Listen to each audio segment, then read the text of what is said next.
Skillet Sports presents...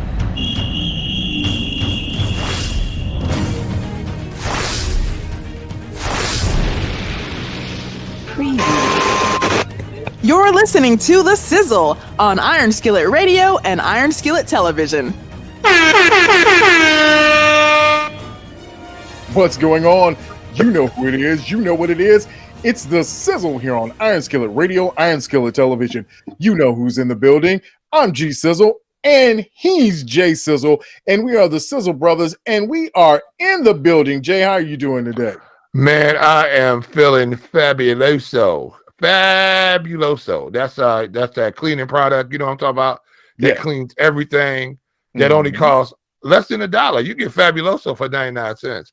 I'm feeling so good. I'm feeling cheaply well. Oh, cheaply well. Fabuloso, the thing you can pour into a little cup, put it in your car, and use it as air freshener. Yeah, I am a dollar store pack of colored what those chocolate covered grams? So you can get those at the dollar store. They be good, man. But you know, it sets your diabetes. You be setting yourself up for diabetes even if you ain't got it. Oh yeah, it's a sugar rush waiting to happen. It is a spike in your sugar level that you don't want. But listen, man, let's get ready to talk because we got a lot to talk about. Because everybody knows when you're talking to the Sizzle and you're listening to the Sizzle, you're listening to the hottest talk in the region, hottest talk anywhere. We are the talk of the 219. So let's get ready to get into it. Let's talk about something that's happening, that's hot, that's fresh, that's new. The first time in history. We're going to talk about a history maker in just a second because wow, bro, that's crazy. That's so love, bro. Yo, it is so love. Let's talk about Kim Ng. And if you don't know who Kim is, you're going to know right after you listen to this. Have you ever wondered what it would be like to have a woman as a general manager of a baseball team? If you haven't, you will, because the Marlins have a new general manager, and she is Kim Ng. Jay, what do you think about the hiring of Kim Ng? It's about time. I mean, you got women out here running major companies all over the world. You got women doing all types of women. You got women being voted to be vice president of the United States. What's the big deal about a woman in the front office of a major league sports franchise? My biggest thing is, to me, this will make more news, more history, if she was the first woman manager of a baseball team, where she was actually on the field with a uniform on, managing players. Now, or you know, something like that. That, to me, I think that's a bigger thing. I'm not saying anything about Miss Ng that is, but there's plenty of women out, and I'm gonna tell you what, in my opinion, she's overly qualified for this position anyway. She's been passed over a number of times. She should have had a job a long time ago. She's shown her worth that she's able to work a front office in a major league sports situation. And so now, with her being with the Marlins, that's a great get for them because they're getting a person with a lot of experience who knows how to run big front offices at a nominal price. So it's about time, and she should have been there a long time ago. Yeah, she's a 51-year-old associate. She was assistant vice president. And that, I mean, that's a big title. She was assistant vice president and senior vice president for MLB for the past 9 years. And not only is she the first female to be a general manager, she's the first Asian general manager. And it's believed, I think, in North America, she's the first female Asian first GM ever in any sport, if I'm correct. I don't know, but I don't know of any other one. But she should be the first in any sport. So she's a trailblazer in that sense and respect, too. She is numero uno. The thing is, she after she left the White Sox, she was the assistant GM for the Yankees. In the time that she was there, they won 3 world championships. So she knows what she's doing. Derek Jeter knew who she was because he worked underneath her. And he brought her in over the Marlins because Derek Jeter needs some help with the Marlins. And hopefully she can do what she's done at the Yankees with that type of information, the analytics that she knows, and she can get those Marlins on to winning some championships because that's what Derek Jeter was brought down there to do. And he's really been looking like Michael Jordan right now. Yeah, it's bad. You would think that I don't know what it is about greats and their not being able to transition from player great to great executive. We saw great executive with Larry Bird, and to a middling degree with Isaiah Thomas. But you saw it with Jerry West. You've seen it with Bill Russell. You've seen players be able to take that next step, but two of the greatest, Michael Jordan and Derek Jeter, haven't been able to make that transition from great player to great owner, great leader of an organization, a franchise. I wonder why that is, Jay. I don't know. I don't know why they can't make that simple transition. It seems simple, but maybe it's more difficult than I think. Well, it's not simple. The thing about it is you get these great players in there, expect the guys who are playing underneath them to be able to do what they used to do. Mm-hmm. And there's a reason why there's a Hall of Fame and there's not that many of Hall of Famers, is because you guys were extraordinary. So the issue is when you get guys who come in, all of a sudden now they've won championships or multiple championships, that's because they developed those players around you.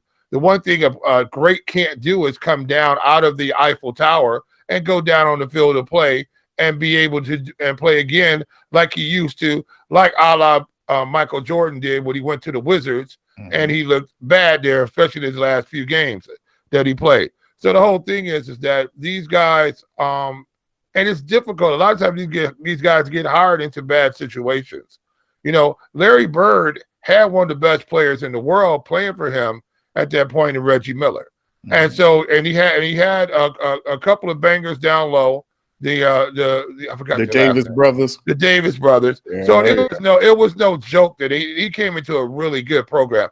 He came almost into the same situation that Phil Jackson came into when he came in with the Bulls. You came in with a guy who's already established. You already had your role players set up, and so that's how you win. But if you come into these bad situations like Charlotte has been bad a long time ago. Right. You know what I'm saying? And I can't remember when Charlotte was actually really good. Was Grandmama down there in Charlotte? Yeah, that was about the last time they were good, maybe right around that time Zoe left and went to Miami. Yeah. And they've had some middling, I don't even know if they've been in the playoffs, but they haven't been good since that Zoe era. I think that was about the last great Charlotte era.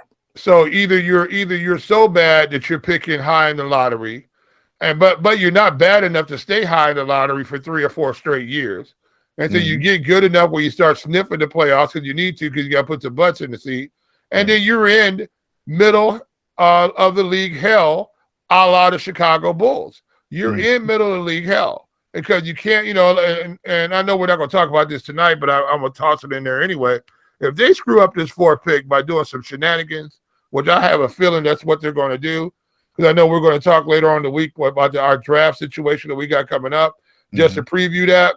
But this could be really interesting if you see a lot of these ball players starting to jump ship and move around, a la we see what's happening down in Houston and other different places. So these teams have to hit on these draft picks. They have to hit on them. We find out if you don't hit on these draft picks, it sets you back 3 years. Every time you miss on one of these major draft picks, it sets you back 3 years.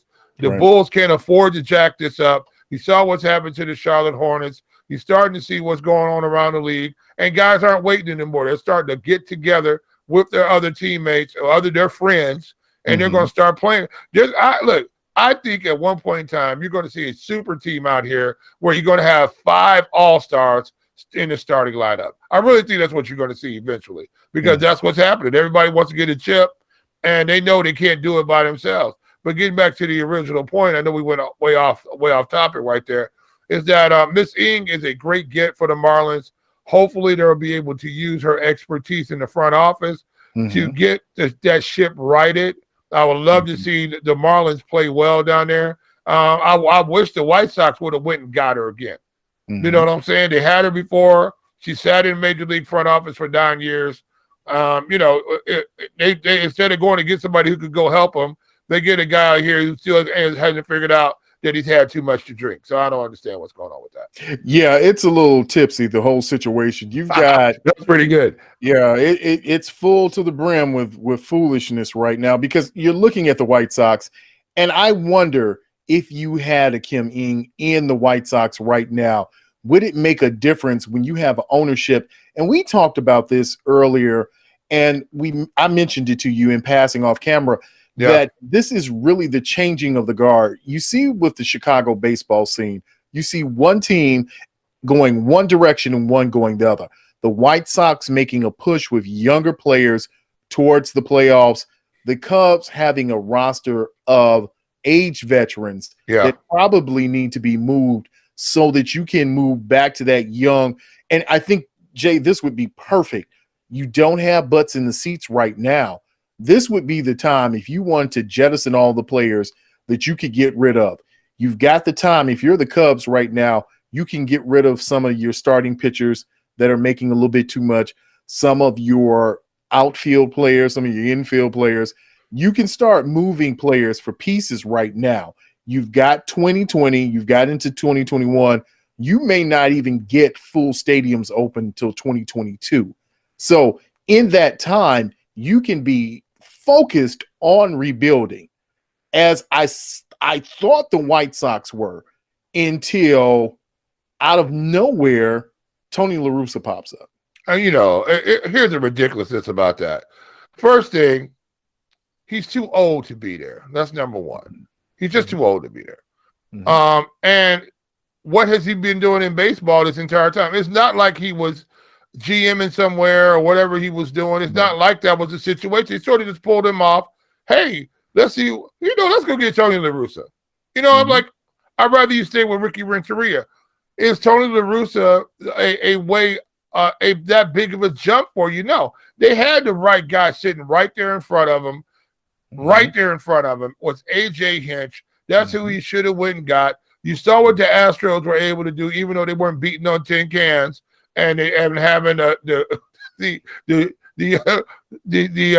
New York's harmonic symphony out there playing kettle drums for him between every pitch. But you saw they were still a well-oiled machine. They played well, and they made a great run for the championship. That team was put together well. You need a guy like this. You got the MVP of the league there, right? You got of the American League, Jose Abreu, crushing the ball all the way. You got young players all over the place. You got a good pitcher staff. You got a guy running around in the outfield out there with his own clown car. Let me tell you, and then you go get Tony LaRussa. You get old man Tony LaRussa, who shows you that he cannot control himself.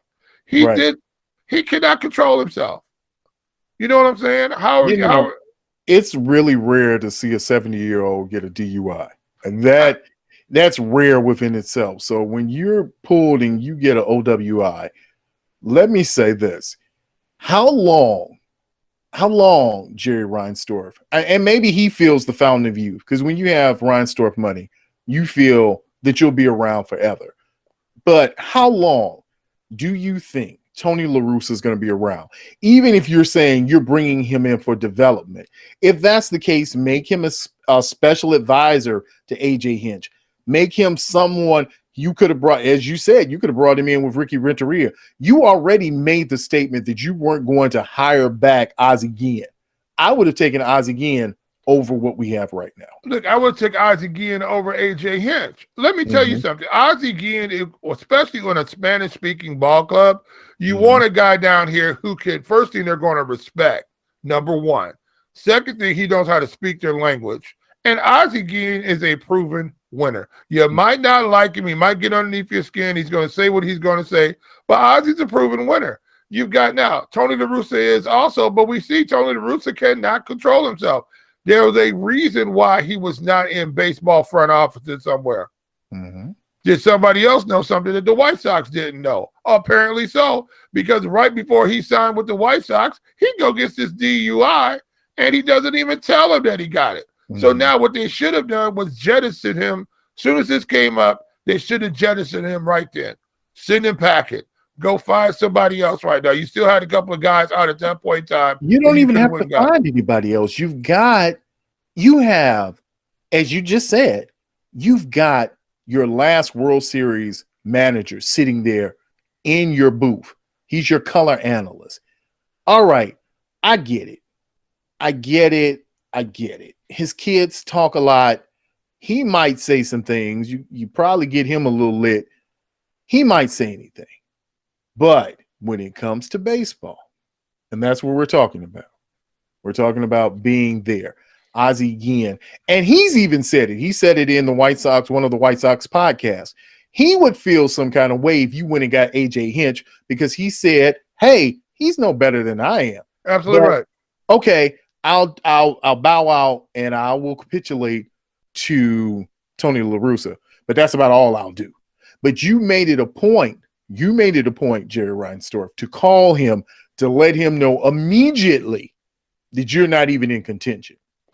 Now, here's the thing about this. This just seems to be doing some old boy networking going on right here. Mm-hmm. Hey, Jerry, can you do me a solid? I want to get back. Oh, I love Tony. He's my guy. We sit down there. We ate steak and smoked cigars in the back room. It was one of those type of situations. And here's a problem with Jerry Reinsdorf. I would love to work for Jerry Reinsdorf because you're never going to get fired. You're never going to get fired. You're never going to get fired. I don't know what you have to do. You have a Kenny Williams who mortgaged the whole future of the organization for just that time period. And you see how badly it went. You mortgaged for a 3 or 5 year window. Yeah. 10, 15 years later, you still haven't recovered. You're just getting back into contention. So he still has a job. You can be with the Bulls and they can be horrific. Yeah. It was so bad that I thought John Paxson should have just quit. And I know that sounds crazy. He should have quit because he had more of a moral and character and standing. But it let me know John Paxson was not as morally upright as he said he was because he knew he was doing a terrible job. But hey, the owner likes me. I'm good. I got job security. And as long as I can keep the media off me, I'll throw you out, GM, make you the face of it. I'll be the president. And, we're going to talk about that in a little bit when we talk about the Bears. We'll transition over to that in a minute. But right now, I would feel more comfortable with a Kim Ng and a Ozzie Guillen than I feel right now. Yeah, no doubt. The White Sox have. Well, bring people in who've been in winning situations. Mm-hmm. That's why Kim Ng is down with the Marlins because she knew how to win. When she was out with the Yankees, she did a great job. And she also did a great job promoting baseball, youth baseball, all around the country, and youth softball. She knows how to put these packages together. She knows how to run a front office. You needed somebody like this she is well overqualified for this job with the Marlins, well overqualified. So this would have done the White Sox a solid to bring in a person like this who knows all the ins and outs of baseball, who has tentacles all over baseball. You don't sit in the Major League Baseball front offices and can't reach out to everybody, out to scouting groups, reaching out overseas. This would have been a great person because she comes with a Rolodex full of contacts. 30 years worth. Yeah. 30 years. But because she has to have those contacts. She came in as an intern and she rose to the top of Major League Baseball in the upper echelons. She was up in the Eiffel Towers calling the shots. Right. So what I'm saying to you is that this is the type of person that you need to get in here. Now, I still say right now, you need to jettison Tony La Russa. Go over here to Ozzie and say, hey, baby, here you go. One more time. Go and lead this crew because I believe Ozzie Guillen could get the White Sox to a championship. Yeah, I'm with you. I didn't agree with you originally because we had this conversation back before even Ricky Renteria was let go. All I knew was that at some point Ricky Renteria was not the answer. He's a good bridge to get you where you have to go, but he's not going to pay the toll and get you over into the next destination point. So I said, okay, that's cool. But now in hindsight and now putting everything together, and again, here's the situation. If Tony La Russa were truly a man of character, he would say, you know what, maybe this is something I should not do right now because there's some things I need to work on. You don't, at your age, catch a DUI and think, oh, it's all good, it's all gravy. No, if you're a man of character, when you caught that DUI, you call the White Sox the next morning and you don't sign the contract. Hey, I caught a DUI. I screwed up. I don't want to bring this onto your organization. But that's not what Tony La Russa did. Tony La Russa said, hey, I'm gonna sign this thing. his contract, get this money, and I'm on a broadside the White Sox and let them find out with this third and fourth hand about this DUI situation. And he should have been up front right from the get-go. Call Jerry Reinsdorf his guy and let him know. So now he's like, hey, Jerry, can you do me another solid?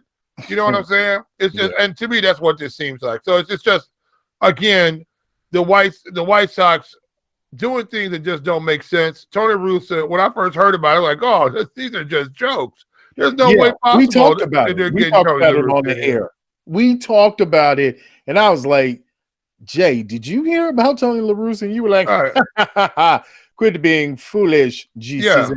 Yeah, this is just ridiculousness right now. And all of a sudden now the guy you should have got, where he's at, he's up in Detroit, right in your own same division. And now this guy can coach. In every game. Oh, wait till what Detroit's able to do. Look, maybe you may not have had the garbage cans, but you do have the little drummer boys in Chicago. You got the bucket boys. They could have been on the field. And if you needed to move some signs around, they could have done it. Whatever you need to do to get this club, and this is a club on the rise. Yeah. I don't know what's going to happen now. You've got major league players saying, yeah, I'm not signing with the White Sox.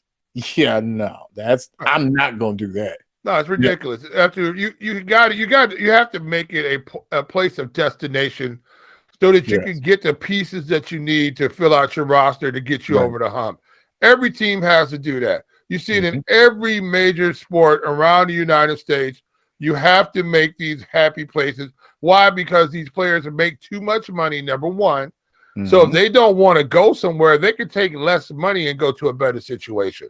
Right. You know, these guys, especially your top echelon players, or they know how to maneuver this money. Okay, I won't take $15 million this year. I'll take 12 this year, and you can give that to me on the back end of my contract. Or you know what I'm saying? Or that's what they do now, and so they can go buddy up.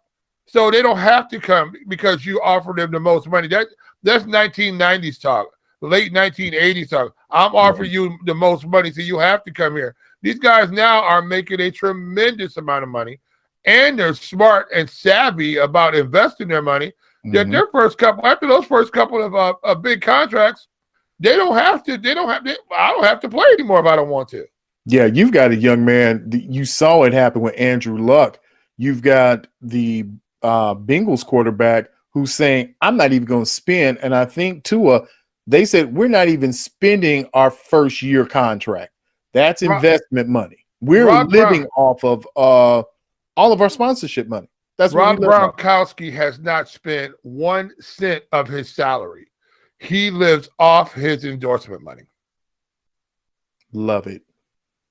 Love it. So Love it. They've learned how to invest their money. They've learned how to do what they need to do. They don't have to play. Now they can play 6 or 7 years and be done with it. You don't have these guys are retiring at 26, 27 years old. Because they also know with this CTE going on, they don't want to go around here and they saw what happened with OJ, Aaron Hernandez. They saw what happened to Dave Durison, these type of guys out here. They saw what happened. And so they're like, now I have information now that I don't need to play these extra years because I spent all my money on 3 Bugattis. They don't do that now. These guys, look, I want to say it's Andrew Luck. One of these guys was still driving the same car he was driving when he was in college, and it was a used car then. He was 3 or 4. And he was 3 or 4 years. He was 3 or 4 years into the pros. That is your Chicago Bears quarterback. That was Mitch Trubisky, who was still driving his Camry. But I also think Andrew Luck was that way too. A couple other guys. We're teasing. I'm teasing, but Trubisky was still driving his Camry. So before somebody's like, no, he really was. He was driving it. I know he was still driving it. He's not driving it now. So I think he has to live off of his money now because you don't know what his endorsement might be with penny candy. This is all. Well, but I'm gonna tell you what, Mitch is going to be moving on here pretty soon, and I think Mitch is going to get into a better situation. And I would not be surprised if you don't see Mitchell Trubisky playing better quarterback play than what he's playing here because we know for one thing, there's a certain coach that's coaches down in Soldier Field 8 games a year that finally has decided that he should not be in the position that he's in. And I know we're going to talk about that in a few. So let's go ahead. We're just going to get cut to the chase, because all I can say about the White Sox is at this point is thank you, Jerry Reinsdorf. You have undercut your GM, and maybe the structure now needs to change. Maybe we should look at things a little bit differently, because it's funny, Jerry Reinsdorf, your Chicago Bulls seem to be getting ready to do it right. We'll talk about that later. Probably on our Tuesday show, we'll have our NBA wrap-up show. But let's talk about it. Let's get ready to talk about the Bears and moving the chains. You like that? You like that? Okay, so Jay, let's talk about your Matt Nagy, head coach of the Chicago Bears, who says, you know what? Don't worry about it, fellas. I know how to handle this. I'll give up play calling. Yeah. Well, look, here, he should have gave up play calling a while ago. See, here's this is what I don't like that people do, right? Because he don't want the pressure. He don't want the pressure now. Right. Because now you have not one person on this offensive line besides Leno do you actually know they're actually going to play. So you got all these guys. There's no cohesiveness on the offensive line. You saw Nick Foles. Nick Foles is getting battered. Now there should be abuse charges going on to what's happening to Nick Foles back there. He's not a mobile quarterback. You saw Mitchell Trubisky bow out with the shoulder. I think I'm done with that. So now you got a situation where this offense is going to be worse than it was last week. And so now Matt Nagy, he's going to give up the play calling now? Really? Everybody's doing PR. And it's funny because, there was all this talk about you having a quarterback, Nagy and the quarterback having a former relationship, and he and Nick Foles can see eye to eye. Nick Foles has been playing the PR game the whole time. Nick Foles has been saying, look, don't blame me for any of this mess, because Nick Foles has been in the game long enough. He's like, yeah, okay, I know what's going to happen with Chicago media. So he came out early and was like, look, and had a little cachet because he had a little leverage. He had won some games, had some games under his belt. He said, look, this offense is my fault. I'm trying to run these plays. We can't run these plays. Him know we can't run these plays, and him keep calling them. So now you shift all the attention back to him. Him say, no, we can do it. We're just going to stay real positive because we really believe and we love it, and we're going to do it. And then Nick Foles say we were going to do it, but him don't know what we're doing. Look, you said earlier when we started this segment that there's some things that move the chains. The Chicago Bears do not move the chains. I have seen the guys, the chain gang, when the Bears come on for offense, they pull out their lazy boys and start eating a sandwich because they know the chains are not going to move. The Chicago Bears rank Matt Nagy. Matt Nagy ranks, let's say this, not the Chicago Bears. Matt Nagy ranks 31st in the league in yards per play. They also rank 31st in the league in third down conversions. They also rank 29th in the league. Let me make sure I got this right. In points per game. Yeah. That's and 29th in the league in yards per carry. Yeah. And they also rated 30th in the league in end zone offensive efficiency. Matt Nagy is rated that. Matt Raggedy. That's what I call him right on. Yes, he is. He is Matt Raggedy. From now on, he cannot be called Matt. He will no longer be referred to as Matt. He is Matthew. He is Matthew Raggedy right now. That's what Matthew Raggedy, and Matthew Raggedy is running this Bears team. And again, he's working the PR scheme too now, because as you just pointed to, now he's saying, "Oh, okay, you're gonna throw it on me. Oh, Oh, they're gonna try and fire me next year. Oh, This ain't my fault. I got to keep working. Because he's gonna end up as like quarterbacks coach for the Milwaukee Bucktown. He's gonna be somewhere. He's gonna end up in Canada.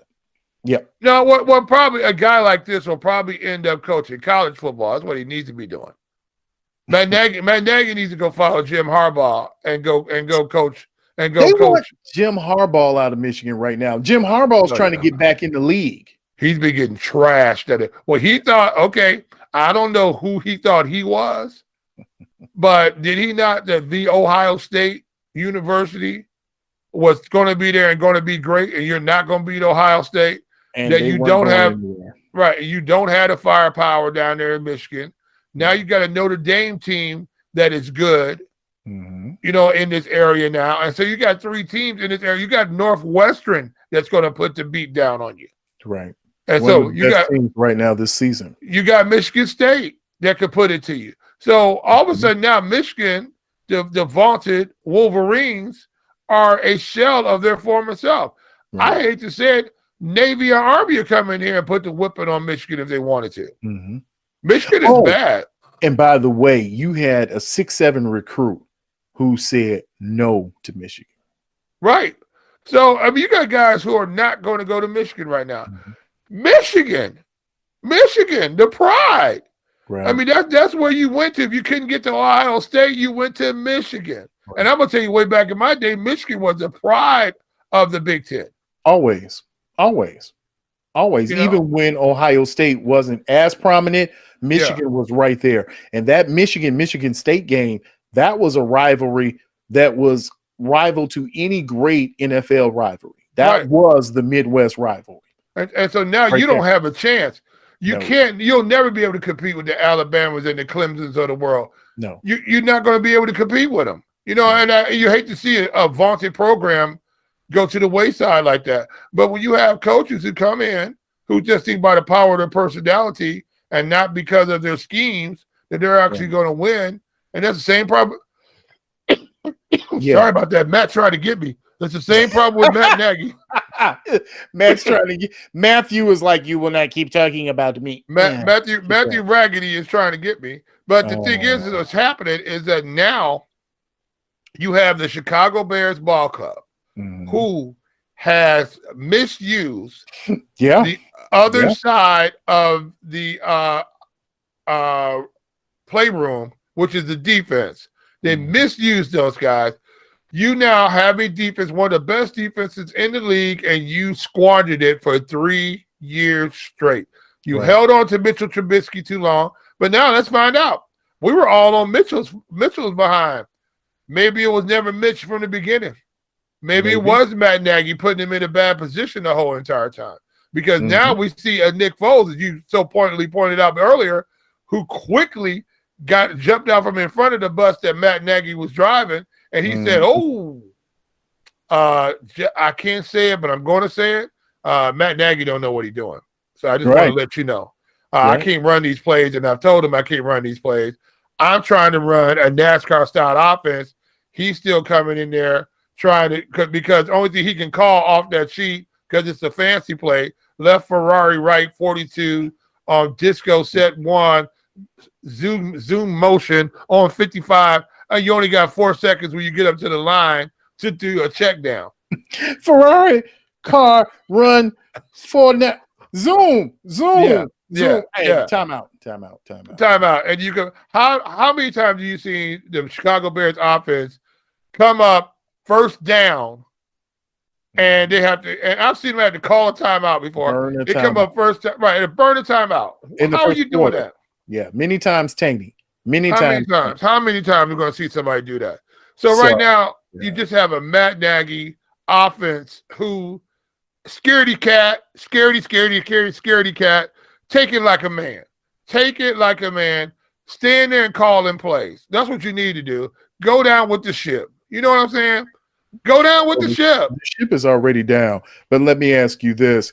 Is Bill Lazor going to be able to do anything more with this offense as it's currently constructed that Matt Nagy hasn't been able to do? I wouldn't be surprised if Bill Lazor doesn't put a fullback in the backfield. Okay. And they start running this football. They got to start running the football. They tried to start running the football early, but Matt Nagy got away from it. You got to start burning this clock. That's the first thing you got to start doing. Right. Number two, what you have to start doing now is start hitting which Nick Foles doesn't really have the arm to do it, but you got to hit these slant patterns because he's got these sluggo routes. Why are they not hitting the sluggos?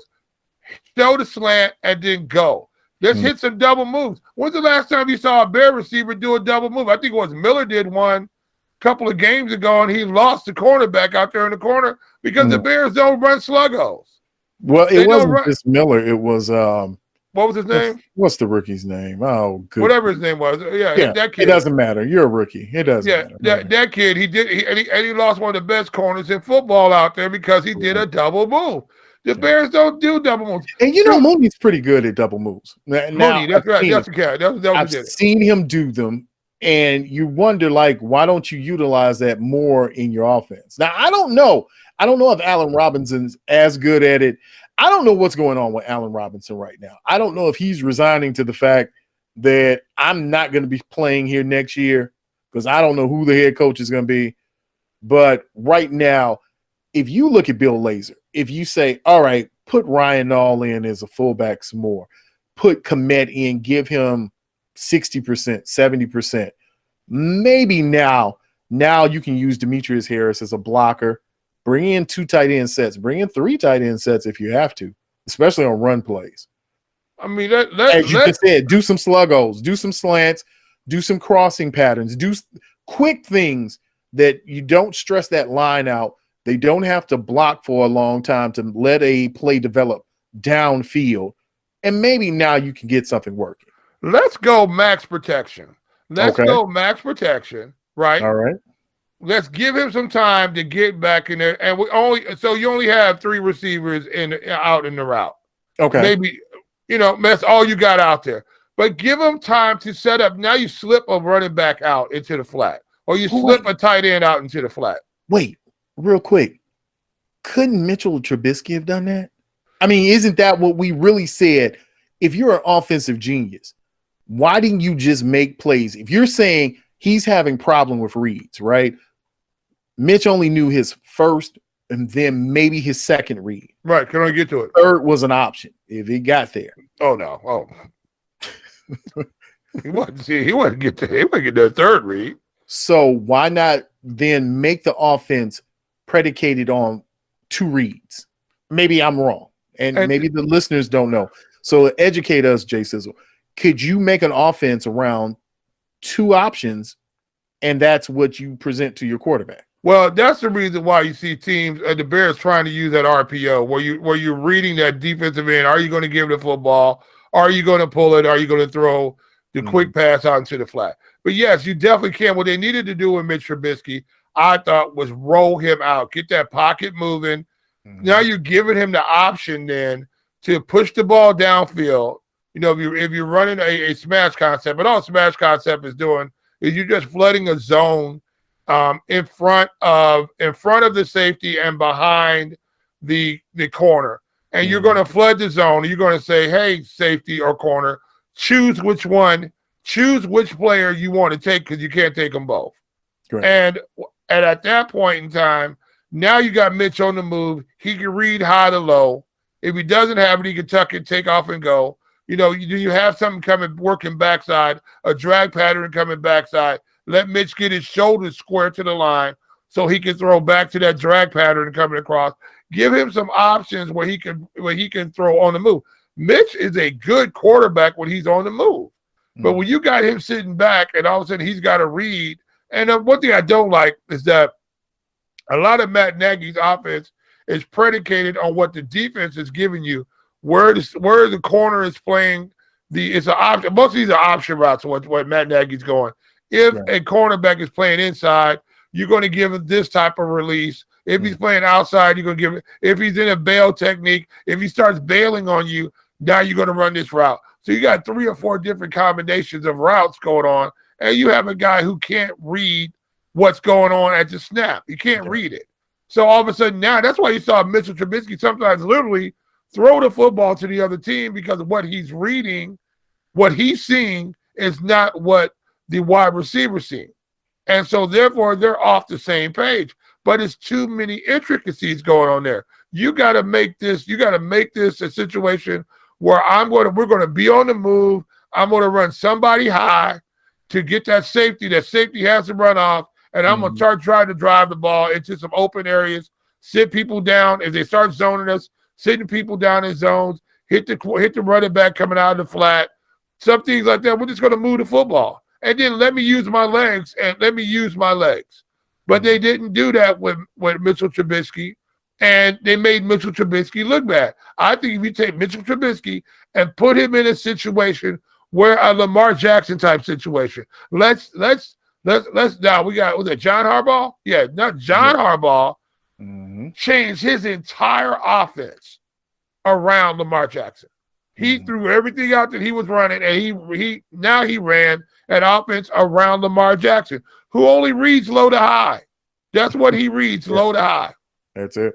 And he uses his legs. You saw a guy have literally an MVP performance. You know, he's not Russell Westbrook. He's not Joe Burrow. He's not any of these guys. But if you use his legs, he's a guy who can cause you problems, and he can score points. The Bears had a guy. I think Mitchell Trubisky could have been that guy for you with a better offensive coordinator. We see now that Matt Nagy is not the guy. And what is he doing? He is jumping ship, bailing ship. He's not going down with the ship. A la, who's that? The Moby Dick, Captain Ahab. You know what I'm saying? Strap the Moby Dick going. He should be going down with the ship right now. Should be going down with the ship. Well, let me ask this, and this will be the last question, but let's end it here. Is there a possibility, because we've heard a lot of chatter that, I want to say Matt Nagy is at the end of his contract at the end of the season, and then you have the GM, Ryan Pace, who has another year. Yeah. Is there any situation where you, CJ, that Nagy's fired, somehow you work out an extension with Robinson, and you bring back Mitch, get a better offensive coordinator and head coach to help kind of steer this thing along? Or are we too far down the road? Because I don't know of any head coach that wants to come in as a lame duck. If your general manager is going to get fired the next year, and maybe this year, if Christmas. It's time for that front office to go anyway. Yeah. Do you see Mitchell Trubisky coming back? No, I don't see Mitchell Trubisky coming back. I don't see Matt Nagy coming back. I wouldn't sign back here if I was Mitchell Trubisky. I really wouldn't have. He knew when they brought Nick Foles in that the job was over with. Had they had a regular training camp, Nick Foles would have came out starting right there. All right. So why would I come back in this situation? Mitchell Trubisky can go sit behind somebody a la Jameis Winston, sitting behind Drew Brees or somewhere like that, or do a Teddy Bridgewater type thing and sit for a couple of years behind somebody, learn the ropes, how to do some things. He's going to come out, I think, a better quarterback because he needs the tutelage. What you're looking at right now with the Bears, you just have a front office who's in shambles right now. You got guys who really, they're in shambles. When is the last All-Pro that they had for the Bears on the offensive side of football? And Mitchell Trubisky, if you say Mitchell Trubisky, it's because he got in because he got guys who didn't want to play. So the whole thing about it is that you have a situation, and Long was there, but the whole situation is now you have guys who do not know how to pick on the offensive side of the football. And this is a league. You can't keep going around and scoring 19 points a game. No. You just can't do it. And what are happening? Olin Krute said, if you really want to find the problem, look to Ted Phillips, because he's been the one who's been the architect of all this mess the whole time. Yeah. And that's the whole problem right now. So now it's not about Lazor, who's going. But look, this is what I'm hoping for Lazor right now. This is what I'm hoping that he does. I'm hoping that he scraps 3/4 of Matt Nagy's playbook. Right. scraps it. And he goes in here and goes to Nick Foles and say, what do you like? I like that. What can you run? That's a good management skill there. Right. And we're going to run that. What do you like? And we're going to run that. Mm-hmm. All right. Hey, we've been good at this. We've been good at this. When I see sometimes now change the offensive up. Change the offense up now. Don't go, just not huddle up all game long. Let's go out and let's start calling this stuff from the line. Let's run a little NASCAR offense now. Let's get this defense on the heels a little bit. That's what needs to start happening. Start pushing this ball downfield. That's what needs to start happening. I think Nick Foles will be okay in that as long as he's going to be able to stay upright. If he can't stay upright, again, it ain't Nick Foles' fault. I mean, people are, oh, look at Nick Foles. I saw Nick Foles running backwards, literally getting a transfer, jumping on the subway, going away from the offensive line, trying to get on the red line, and looking for a super transfer. Remember the days of the super transfer? Super transfer, yes. He was trying to get away from it because those guys all over the city with the super transfer. Yeah, and so this is what I'm saying to you. So it's a problem right now. The Bears' offensive line has been in shambles, but not only this year. It was in shambles last year, the year before that, the year before that. It was in shambles when Jay Cutler was here, and he would only throw the football to one wide receiver the whole entire time. Mm-hmm. So it's been bad. We haven't had a good offensive line in here in the last 10 or 12 years probably. Well, you know what? Let's do this. Let's make an appointment to talk about something I've wanted to talk about, and that is a new management schedule for the Bears. I'm thinking about it. If I had to sit down and talk to the president of the organization, there are a few little things I think we should suggest. I think on the next show, we should really talk about how the Bears can solve this problem once and for all. That's called a tease there, G Sizzle. I think I have a way that we can solve all these little conundrums and all this little doody-da that's going on with the Bears. Wow. And it would start at the beginning of the end of this season. Oh, I got it. Next episode, we're going to talk about it. You know, when you can solve doody-da, that's a big thing.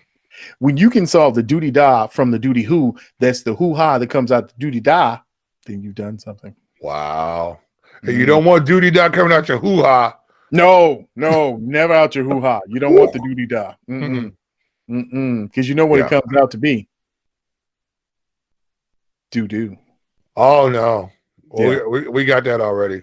Yeah, that's what the Bears have been so far. Yeah. It's been a lot of do and die, and nobody has been able to do this. Everyone has to do their job. Do your job. Yeah, I don't see anybody doing their job, bro. No. I don't see it. So before we leave out of here, man, you've got to leave the people with something hot. You got to give them something they need. Give them what they want. Give them what they need, bro. Wow, bro. You got to tell them something good. Look, man, I've already decided that I am going to be your surrogate family member for Thanksgiving. Okay. So if you can just bring me in on a Zoom meeting and put the computer right there on the table, and if you will just bring my plate of food the day before, I'll pick it up. You can just leave like DoorDash it to me. Mm-hmm. I'll pick where I want it from, and you can just DoorDash, and I'll join you at your home for Thanksgiving if you just pay for the DoorDash to come to me, and that's the service I'm going to do. You know, because I don't want you to, because ain't nobody, Lori Lightfoot say, ain't none of y'all going to get together ever again in anybody's house, ever. And if I see you over here, I'm coming in the house, and I'm smacking everybody upside the head. Yeah, that's pretty much how it's going, man. So, look, at this point, I need you, the listener, I need you, those who are following us, those who are going along with us on this ride, make sure that you're staying safe. You know, this has been a trying time. It's been a stressful time for everyone. So please make sure you're doing your part. Social distance, keep your mask, keep your hands washed, do the little parts that you can do. And make sure that you're checking on a loved one. You want to give thanks this year. Give thanks by reaching out to, like we use Google Meet. Reach out to someone.